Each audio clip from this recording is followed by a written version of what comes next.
Hello and welcome to the Merle and Locke podcast. I'm Merle. And I'm Luck. Set sail and low expectations for everything nerd, accompanied by a healthy, albeit shameful, helping and pointless banter, lack of focus, and questionably acquired knowledge.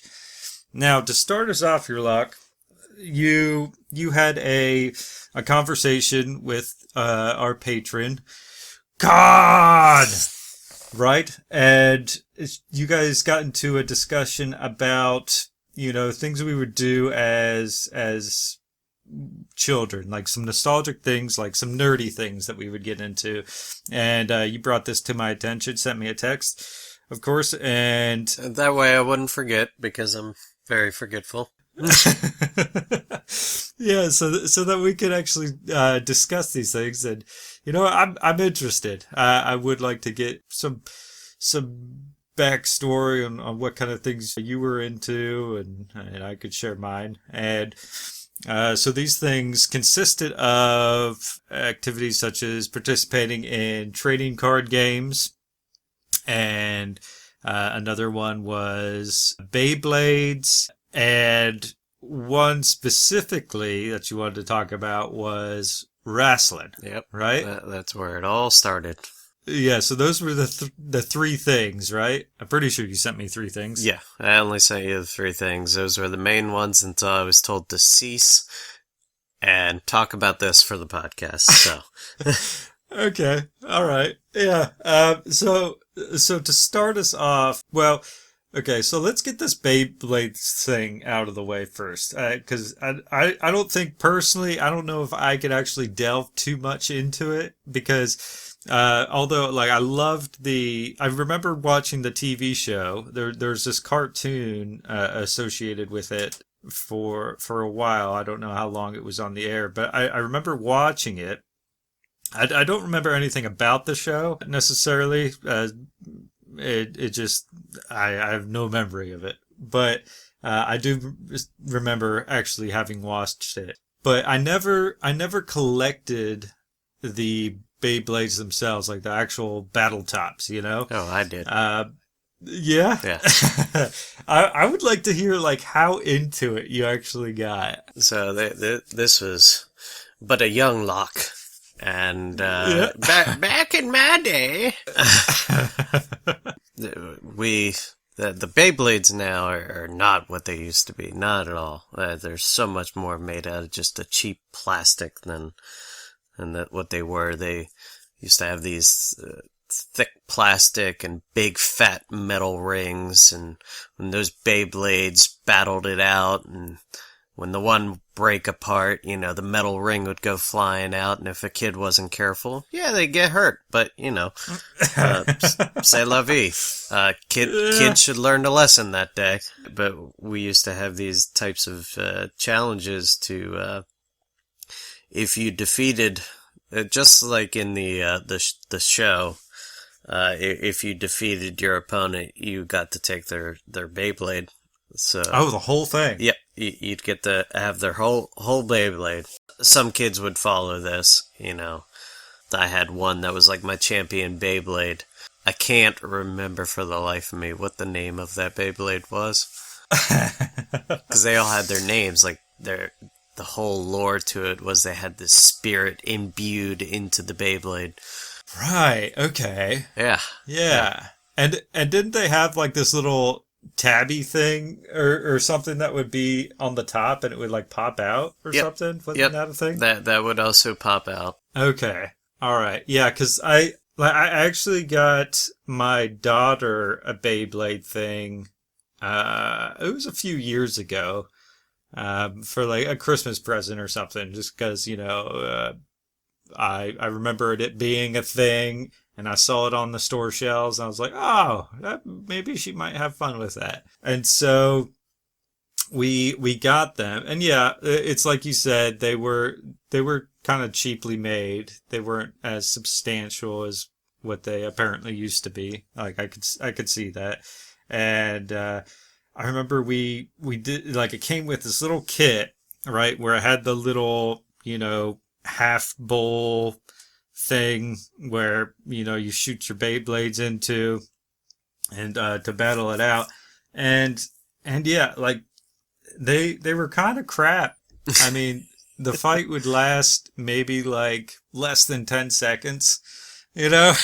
And I was like in my head, I was like, oh, this is pretty lame. And I mean, I think my daughter thought the same thing, but she didn't want to say anything because, it was a gift and she didn't want to be like, Right. your gift's kind of shit, Dad, But so that one ended up on one of her shelves somewhere collecting dust. I don't think she's ever touched it since.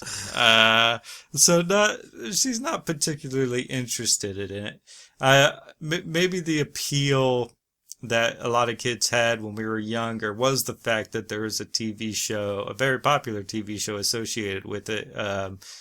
And they were more substantial and more brutal and dangerous, and it was exciting. Maybe that's that appeal just didn't last, Right. unfortunately, because they got to make them out of cheap materials, to make the most profits. Well, because they want to get them out faster. They do the whole mass production thing. So, and they probably made them cheaper too, so that kids weren't getting injured. Like, I don't know what the statistics were of kids getting injured Right, playing, right. but I know that if you had your fingers around there, you would get hurt. There was no doubt about it. Like, these things were spinning pretty fast and they'd slam into one another. And, I mean, the battles actually lasted more than 10 seconds or whatever. You'd have like good minute fights or more. We'd be out at the playground just go, let her rip. And watching our Beyblades go at it like a bunch of nerds that we were. Aw, man, isn't that precious? I love that. That's so cute. And now Aw. that it all got cutting off when the parents had some issues with the fact that these kids were trading or giving away their stuff that obviously the parents paid for. So I can get why they were irritated and the school had to do something. I mean, but kids, it was honor amongst kids. It was. And the parents took that away from them. That's right. That's messed It up. took away the kid's honor. Kid Yeah. was playing by the rules. Yeah. Not letting your kid be honorable. Man, that's pretty messed up. Yeah, it was. But It was the same with the TCG, the trading card games, but that was all cut off. Parents did not like it. Kids were giving away their stuff or trading one Yeah. card for another. No, I get that. Yeah, that's something actually that I battled with personally. So I can attest to that because my daughter collected Pokemon cards for a while and she would get like these really cool cards. And, like one of her favorite things to do would be like call me out to the living room and we'd sit on the couch and she'd open up her binder and she'd have me look on Google to, see how much like each card is worth. And it, like initially, when she first started collecting, it was she would have these cool cards and she would trade them off to other kids at school for their cool cards. And I got to the point where I was like, oh man, but that one's, it's not as cool as, the other card you had. And she's like, yeah, but they said it was worth more than the card I had. And I was like, how would they know? Right. and, and she didn't have any understanding of this until I was like, okay, what we're going to do here is I'm going to help you out. Right. I'm gonna educate you, right? This was an educational moment. I was like, so what we're gonna do is we're gonna look up like average prices of your fancy cards, which you're willing to trade, right? And so we would go on Google, like go on to eBay, and we'd look up the average price zone that these cards would be sold at, in like mid condition and what have you, and then I would say, now if your friend is bartering a card, you ask them if you can borrow the card, right? And then bring it back to me and we'll kind of appraise it, in some way, see what the value is. And then we can make that determination on whether or not you want to make that trade and whether or not it's a fair trade. And she's like, okay. And so like initially I was like, I'm sure the kids probably like don't want to do that. But then she started coming back with these cards, right? That she would borrow in order to trade. And the other kids, they just trusted her blindly, right? They were just like, she would tell them like, oh, my dad's really good at appraising cards and figuring out their value and what have you, and he searches it up and get a better estimate on like what good trades are and whatnot, and making it fair. And I guess the other kids were like, oh, it's your dad? Okay, I'll trust your dad because he's a grown up or something. I don't know what their thought process was. I mean, I was more skeptical as a child, I guess, than these kids are. You would have been, no way. No way. Yeah, you're just gonna steal it. But anyway, so she would start coming back, and yeah, I would get an average estimate on these cards that they wanted to trade, and I'd be like, she'd say, oh, what's his face said it was a really rare card and it's a good deal, and I should trade him two of these my cards for his one card. And I would look it up and I'd be like, this card he's trying to trade you is dog shit. Like, don't make that trade. That's horrible trade. And like, and so I would educate her and I would help her out. And says, your card was dog shit. My dad said so. My dad said your card is dog shit. No, okay, no, I don't do the cursing with my child. I'm just trying to make the story more interesting is all, I swear. But no, she would go back and she would tell them like what their card is worth and what have you, and they would be like, she said that they were appreciative, right? That now they know, because they didn't know. They thought it was a good card, but apparently it's not. And we did that like, I don't know, for the entire school year. It was just like all these trades going on and whatnot, and I would appraise the cards and dictate whether or not it was a good trade or a fair deal, and everything was fair. And I mean, I feel like I've helped her gain some wisdom in that, and not to be so naive when it comes to these other kids just trying to get something out of her, and giving her these unfair deals, and trying to teach her to be more skeptical about it. So yeah, I feel like that was educational for her, and that was a lot of fun for me, making sure that she didn't get screwed over, and it gave me some peace of mind. Because I'm aware as to like how much of her allowance that she'd be spending on these cards, and I didn't want her to get gypped. All right. By these punk kids, right? But anyway, now when it comes to myself and trading cards, I was never much of a collector of trading cards. Like I've had decks in the past. I remember playing Pokemon and playing Magic the Gathering. Those were the only two I got into, and I was just absolute crap at the games, right? So I remember I would play the game with, my brother and my cousins, and I would just get my ass kicked, and I would never win a game ever, even when I remember my brother offering to build me a deck, right? And so he built the deck for me. He spent all this time building a really cool, it was called like a slither deck or something like that for Magic the Gathering. And he made that for me, and I lost every time with it. He set you up. No, that's what I'm thinking. In hindsight, I'm thinking maybe he just set me up to lose. But no, I mean, I feel like he tried. I'm not a very good strategist, I feel, when it comes to these card games. Yeah, I just don't. There's too much to consider, and I don't know how to apply like all these different abilities and conditions and what have you in order to help you win, or like what to prioritize.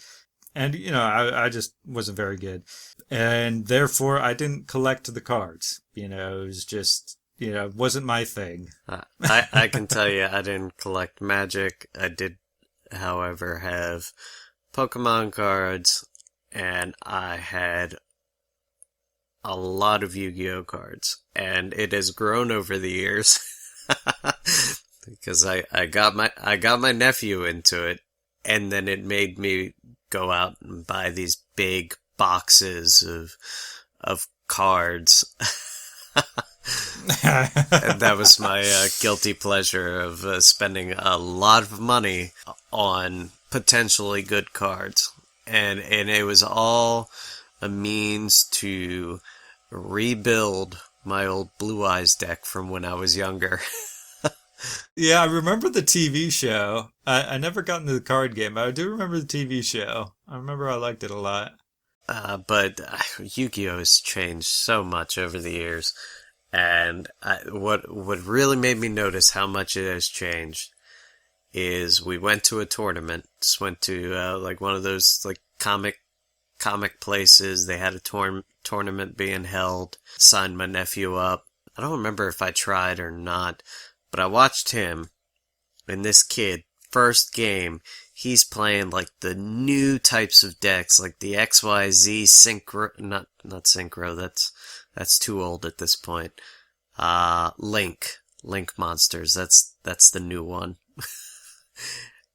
And this kid is just flopping monsters down left and right before my nephew even gets to really do anything.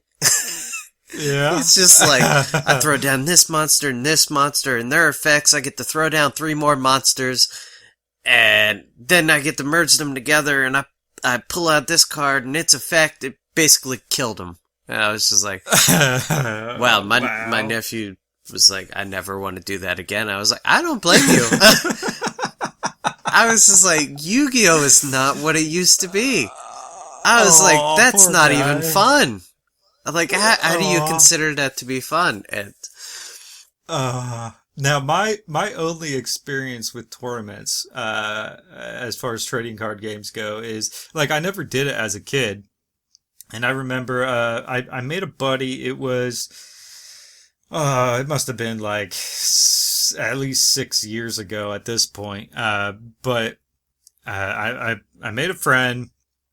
And he told me that he liked doing these Magic the Gathering tournaments at this local nerd shop, right?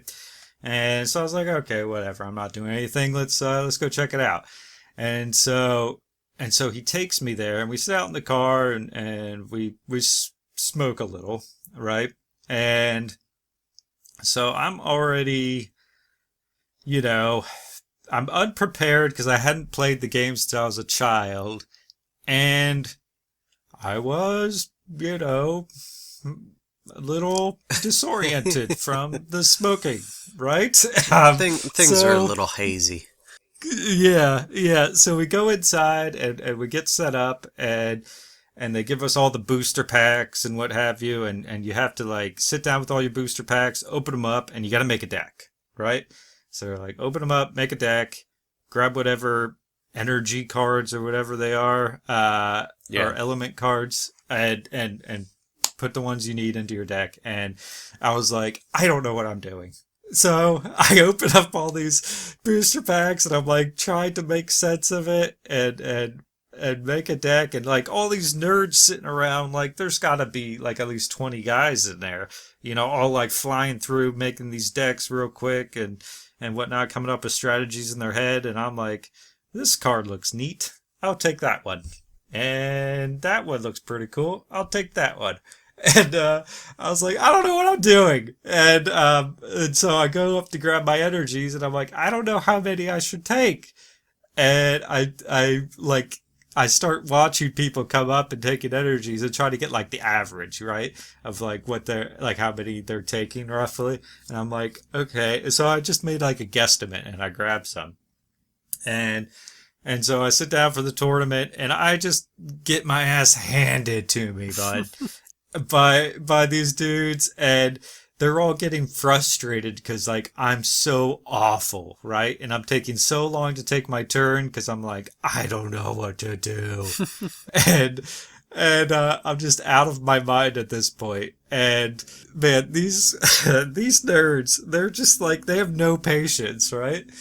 But it was funny. I was getting a good laugh out of it, right? Just the fact that I was aggravating them so much just by, my being there.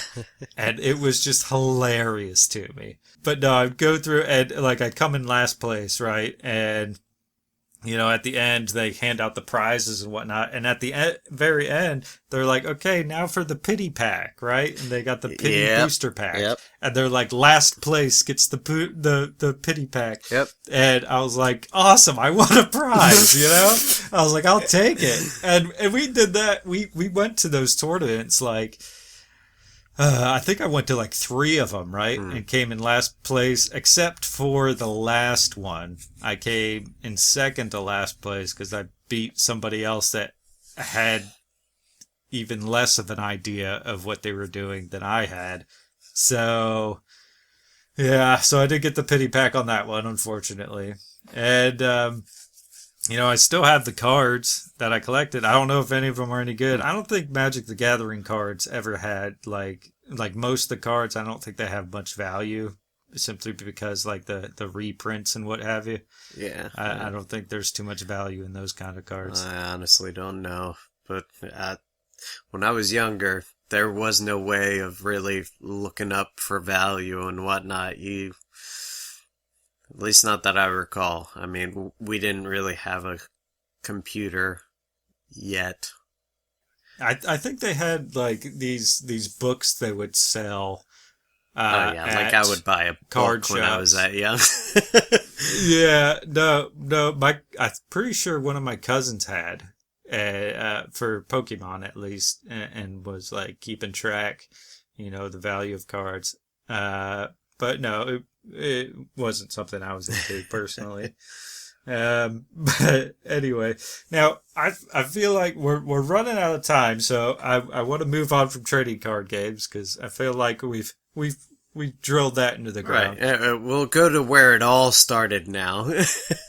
Now, yeah, we'll finish where it all started. The other topic was wrestling, and okay, so I was really into wrestling. Well, I mean, not really, but like I was a pretty big fan, I feel. And along with my brother and my cousins, and was something that we would all, we would bond around, right? So we would watch wrestling on TV whenever we went to my cousin's house, because I don't think we got it on our TV when me and my brother were kids, because we always did like the little antennas on the back of the TV where you only get like 2 channels or something, or 4 channels, something like that. So we didn't get it. So we would watch it when we go to our cousins, and it was something we would bond over, and like we would wrestle each other, and do all the, the big moves and whatnot that we would see on the TV. And I remember they had like a PlayStation wrestling game that we would play, put so many hours into, and we had such a good time doing that. And we all were big fans of of Stone Cold Steve Austin. I know my brother was a huge fan of Chris Jericho. I loved the Hardy Boys, and Rey Mysterio was pretty big. I remember that. I loved Rey Mysterio. I remember Goldberg was a big one, right, for my cousins. I thought he was pretty cool as well. I would love to hear who is your favorite wrestlers when you were a kid? I remember when I started getting introduced into wrestling, like there was a game for the Nintendo 64, and it was WWF versus WCW, which is now WWE. So it had a lot of your really old wrestling figureheads, and then some of your more newer ones, Ric Flair, Kevin Nash, stuff like that. But my favorite wrestler would have been like Shawn Michaels when he was with D-Generation X. Okay, all right, yeah, and that's one I'm not very familiar with. Like Shawn Michaels, like I'm not. I don't know if I just like whenever I watched wrestling, if like he just wasn't, on whenever I was watching. But I don't have much memory of him Yeah. personally. Yeah. Well, I feel like it's something that you just can't forget his special move, where it was the sweet chin music. Man, yeah. You're like, nope, drawing blanks, not a Yeah, clue. absolutely. I can't pass any sort of quiz whatsoever when it comes to wrestling. Unfortunately, it's just. I really watched a lot, probably early 2000s, like when Brock Lesnar came out. I watched a lot then. I mainly played like the games, like I said, that came out on Nintendo 64, and then when they had like SmackDown for the PlayStation 2, played a lot of that. Yeah, I remember doing like playing the video games and doing the oh, what was it? It was when like all the wrestlers would come out and you just have to try and push them out of the ring. Battle Royale. Yeah, I think that's what it was. Just a battle royale, and I remember playing that a lot, and ladder matches. I remember that too. Playing a lot of those. Man, I had a lot of fun doing that.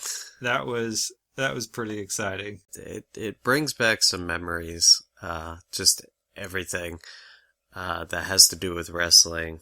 One of the things that I mentioned to our patron was I loved when the game started like giving you clips to like old pay-per-view stuff. Like you could watch certain fights and how they panned out. Oh right, yeah. I love that. Like when I was younger, I couldn't do pay-per-view.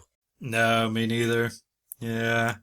And I was lucky if I got to watch like big matches on a Friday night on SmackDown or Monday Night Raw. Like I didn't have a whole lot of time to watch it. Yeah, those were fun, Like I remember my cousins always being like saying something about the pay-per-view, right? Like, oh, I'm gonna watch the pay-per-view this weekend or whatever, of this big match that's going on, and it was always something that I wish I could have, gone over to see, but I think it was usually when they were like visiting their dad, and I think he lived in the next state over or something, and so it was never an opportunity that I had to do, which was kind of a bummer.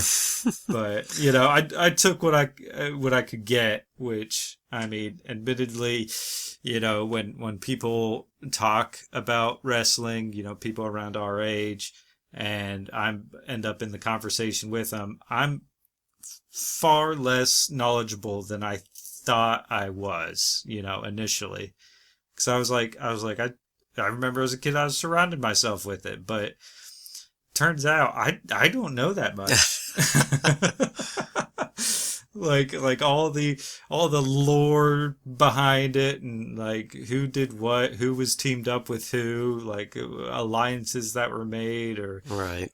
like who was the villain and what have you. Like I just wasn't tracking, I just loved watching the fights. Right. Well, here, I'll ask you this. Who's your least favorite of the wrestlers? Oh, my least favorite at that time was, oh gosh, I didn't like Kurt Angle very much. I wasn't a big fan of him. That's a good choice. Right. Oh gosh. I'm having trouble thinking of somebody else. Give me a name. Who's yours? I had a few that I did not care for, like Chris Benoit. Oh, okay. Yeah. Chris Jericho. Mainly like once he lopped off all of his hair. I was like, he became, I don't know, the bad guy. I was like, I don't like him. Like his whole persona changed. That's at that time when he cut his hair. So I do remember Chris Jericho being my brother's favorite, and And it's so funny you say that because whenever myself, my brother, and my cousin, we would wrestle one another, the fun would always end at the Walls of Jericho, right? So my brother would always do Walls of Jericho to one of us, and we would get hurt. Right. And somebody would start crying because he just went full force, totally wrenched our spines, and we would start crying. And that's where we started getting yelled at by our parents, and all the fun would end, and everybody would get like punished or something. And it's so funny you say that you hated Chris Jericho. You probably don't recall then, if you don't remember Shawn Michaels, that there was even a guy who came in. He only had one leg, and he was a wrestler, and I'm trying to remember if that's the same guy that Brock Lesnar sent to the hospital. I don't recall. Yeah, no, that I can't remember the kid's name, but I do remember this one-legged man wanted to be a wrestler. So they're like, you know what, this will be a good show.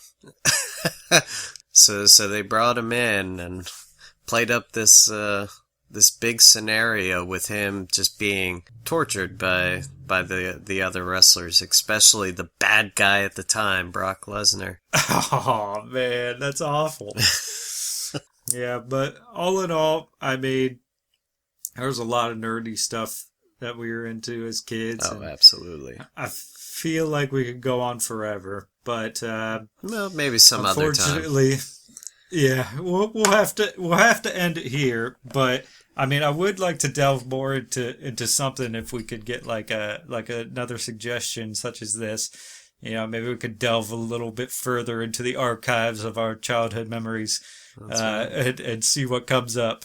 Thank you for joining us on the Merle and Locke podcast. If you enjoyed this banter, please consider becoming a patron by going to patreon.com/Merle and Locke, or simply follow the link in the description. Thank you.